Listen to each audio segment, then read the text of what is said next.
What's going on, guys? HaVoC now, I'm back with another video, and today we're going to talk about the top 10 rare cards in Clash Royale at the moment. In my last top card video, top 5 epic cards, I went by usage rates to determine the best cards, and that probably was not the best idea. I ended up apologizing in the comment section, so don't worry, today's video is going to be based on you guys, the right way, the way it should have been. In today's top card video, we're actually going to go on how good the card is, and because of that, this list won't be in any specific order. So without wasting any of your precious time, let's go ahead and get right into it. Number 10, the HaVoC. This is by far one of the most used cards in the game and has been for such a long time. And I think it's obvious why. Firstly, it doesn't get distracted by everything in the game. Instead, only buildings. Secondly, it deals high damage and has a lot of HP for only 4 elixir. And finally, it's pretty fast. And that's the reason why most of us drop it in the river instead of the back. Which is funny because I always drop cards in the back even if it's fast, except for the HaVoC. To my surprise, the HaVoC has only gotten nerfed once. That's all. You'd think like a card like the HaVoC has gotten nerfed like a dozen times, but nope. It's only been touched once, and that was back in June 2016, where they decreased its damage by 6%. Furthermore, the HaVoC is the only ground card that can jump over the river, which makes for a pretty awesome card. If you haven't used the HaVoC or haven't found success using it, give some HaVoC cycle decks a try and you're sure to be in for a pretty nice win streak.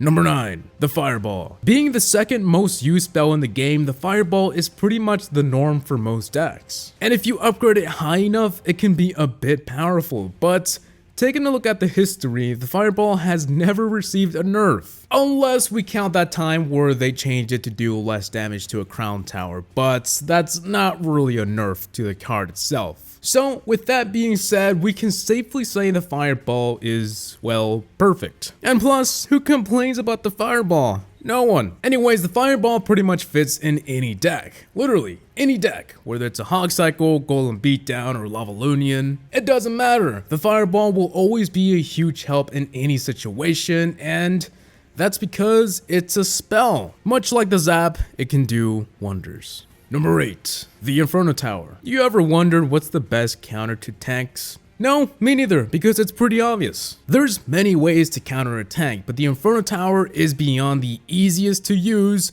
and kinda like a direct counter. Like it was made to counter large HP troops. It can counter anything except for skeletons and goblins. Yeah. Anyways, this card is not that expensive, but also not so cheap. Some of the best cards come at a price, and this is one of them. Sure, it's simple to counter if you know how to do it, but let's be honest, what isn't? Moving on to the history, this building has received a lot of changes. A little too much that if I read them all to you, it would add an extra minute to the video. Do we want that? Nah, let's pass. I guess what's important to know is that the Inferno Tower is really just one of the best buildings in the game. And considering that Supercell has nerfed every building in the game at least once, the Inferno Tower is still standing very nicely and it's an awesome card.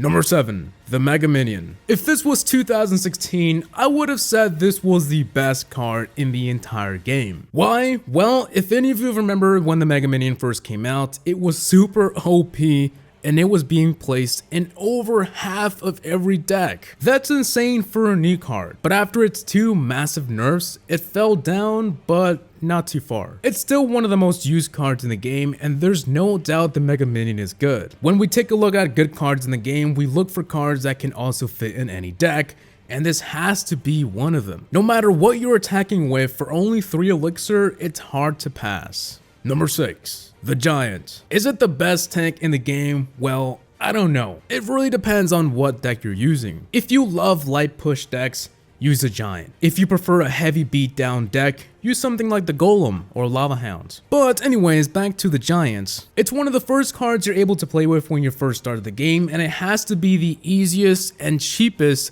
tank to use. It's gone through a number of both nerfs and buffs, and I think it's safe to say in 2017, the Giant is pretty decent. Whether you just started the game yesterday or you're in the leaderboards, it doesn't matter. The Giant will always get the job done, especially when you upgrade it as high as you can. It's a beast card, and that's why it's currently the most used tank card in the entire game. Contrary to popular belief that the first few cards you unlock get bad after a while, this is definitely not true, and you should never believe it.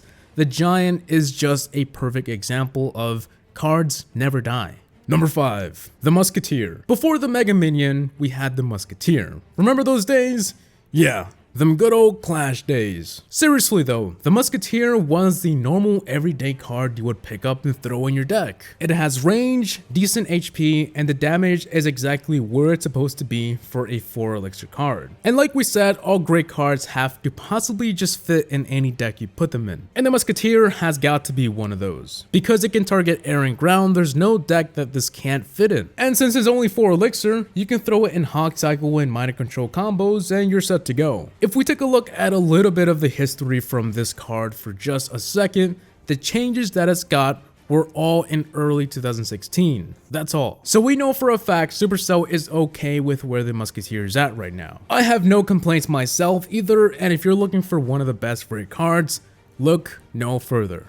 Number 4. The Elixir Collector. It may seem strange that we have a building on this list that literally does nothing but sit in the corner all day just chilling. But this card is the heart of all heavy beatdown decks. Without it, the heavy push beatdown category would not exist. And if it still did exist, it would probably work a bit different. It's such an important part of the game, and all heavy decks, or at least most of them, rely on the Elixir Collector. It's had a number of nerfs and buffs as well, so it hasn't been the most perfect card, but that doesn't stop it from being in about 10% of all decks in the game right now. Sure, it's easy to counter, just drop a Miner, Rocket, Fireball, or Goblin Barrel, but keep in mind those all cost elixir as well, and they change the pace in which your opponent also plays their deck. In other words, even if they counter it all the time, you can still have a successful push. And because of that, the Elixir Collector has obtained a spot in the top 10 rare cards.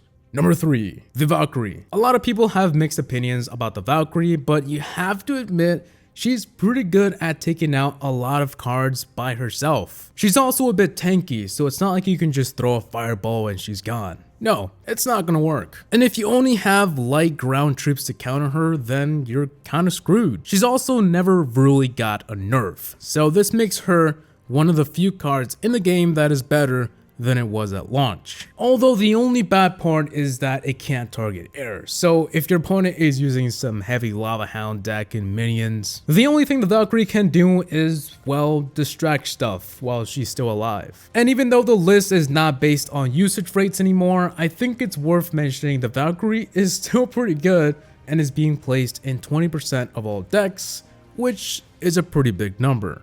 Number 2, the Furnace. This is actually one of the cards that I remember using back in the day when legendaries were first introduced. Yeah, me and the Furnace go way back. It's a pretty good card to take care of like troops, and if you have it high enough, the little fire spirits will actually make it to the tower, and it's just so annoying. This happens because the opponent's tower won't be able to one-shot the fire spirits. So if you're going to be using the Furnace, definitely level it up as high as you can. I also got to admit it is annoying when you have to sacrifice a troop to take care of the fire spirits from doing damage to your tower. But like we said, that's what makes the Furnace unique. You'll kind of ruin your opponent's way of playing, and you might flip the game to your own favor. It's still one of my favorite cards and definitely one of the best rare cards. And finally, on to number 1, we have the Battle Ram. Like I said in the beginning of the video, no, this list is not in any specific order, so the Battle Ram is not the best rare in the game. This card right here is one of the few new cards that is actually being played in the meta right now. So what's so good about it? Well, I think I'll tell you now that you're here. It's a card that deals damage upon reaching its destination, and even after that, the Barbarians wreck total havoc. Yes, the Battle Ram won't always make it to the tower, but when it doesn't, it's also a very nice distraction, so it's kind of like one of those cards that does two things. Just ask any top player and the Battle Ram is one of the best cards added recently alongside the Night Witch, but that's not a rare, so yeah, she's not welcome. So guys, I think that should be it for the top 10 rare cards in Clash Royale. If you guys agree or disagree with my list, go ahead and leave your feedback down below. And also, like the video if you enjoyed. I do these top card videos pretty often just in case the meta changes, so I got you guys covered. Anywho, I want to thank you all for watching. I really do appreciate it. Please like, comment, and subscribe for more videos. Tell me what you guys think below in the comment section if you like. See you on the next one. Peace!